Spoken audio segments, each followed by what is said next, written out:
Ahoy, sailors! Today we're answering one of the most critical questions in boating. How do you set an anchor properly so you don't wake up 10 miles away, wondering why there's a different flag flying overhead? Welcome back to the Cruise Ship Safety and Security channel. Anchoring is simple in theory. Drop the anchor, let out some line, and relax. But do it wrong, and you'll either wake up in a different postcode or spend the night wondering if you're dragging. So let's break it down step by step. The first step to a good night's sleep? Location, location, location. You want a protected anchorage, not somewhere open to shifting winds and strong currents. Look for a cove, bay, or lee of an island to reduce wind exposure. Check charts for depth, seabed type, and hazards like underwater cables because nobody wants an angry email from the Coast Guard. And avoid high traffic areas unless you enjoy being rocked awake by wake turbulence from passing vessels. You wouldn't try to pitch a tent on ice, so don't anchor where your anchor can't bite. The best seabeds are sand or mud, where anchors dig in and hold well. Avoid rocky or coral areas. Your anchor will either drag or get stuck like a bad ex who won't leave. And steer clear of seagrass. It's environmentally damaging and offers poor holding. Double the reason to avoid it. Not all anchors are created equal. Your choice depends on the seabed, the conditions, and let's be honest, whether you remembered to actually bring an anchor. Plow anchors like the CQR and Delta are great all-around choices for sand and mud. Danforth anchors are lightweight and good for soft mud or sand, but they struggle in grass and shifting conditions. Claw anchors such as the Bruce are forgiving and reset well, but they have weaker holding compared to a plow. Modern anchors like the Rockna and Mantis dig in like a tick on a dog, highly recommended. If you're still using an old-school fisherman's anchor for anything but a dinghy, well, I admire your dedication to maritime history. Now let's deploy this bad boy. And no, that doesn't mean launching it overboard like it's a cannonball. Approach bow first into the wind or current at slow speed. Ease the anchor over the bow, don't drop it in a heap. You want it to land neatly on the seabed.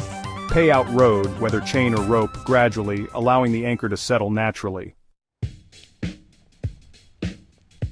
Alright, let's talk about some common anchoring mistakes to avoid. First off, throwing the anchor over while still moving ahead. It'll just bounce along the bottom like a skipping stone. Not using enough scope? We'll cover that next, but trust me, short scope equals bad news, and finally not backing down on it just because it's on the bottom doesn't mean it's set. Scope is the single most important factor in anchoring success. Too little? You'll drag. Too much? You're taking up half the anchorage. Now, scope is the length of anchor rode to the depth of water.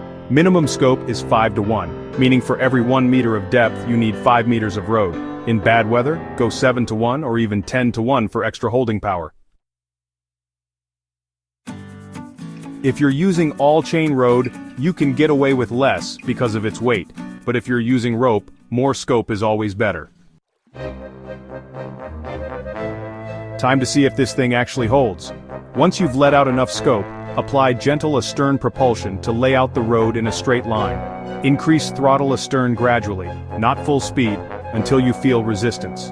Watch for movement. If the anchor is dragging, haul it up and reset it. If you've done this right, you should feel the boat spring against the anchor with no movement. If it's dragging, well, looks like you're practicing anchoring again tonight. If you're using all chain, attach a snubber, which is a length of rope with a hook or shackle. This takes the strain off your windlass and reduces noise, because chain grinding all night is not a relaxing lullaby. For monohulls, a single snubber line is fine. For catamarans, a bridle keeps the boat centered and prevents swinging. Anchors don't come with warranties, so check your work. Pick a few stationary objects like trees, rocks, or buildings and see if they move. If your depth starts changing for no reason, you're dragging. Set your anchor alarm on your GPS to wake you up before you reach the open ocean. Or you could just wake up every 30 minutes in a cold sweat like a true sailor. If you've done everything right, you can finally relax with a nice sundowner and sleep peacefully.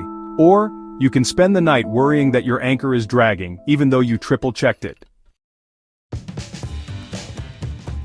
Anchoring isn't rocket science, but it's also not something you want to wing. Do it properly and you'll sleep soundly. Do it wrong, and, well, enjoy your surprise morning voyage. If this helped, hit that like button, subscribe for more sailing tips, and remember, a good anchor is worth its weight in gold. See you next time.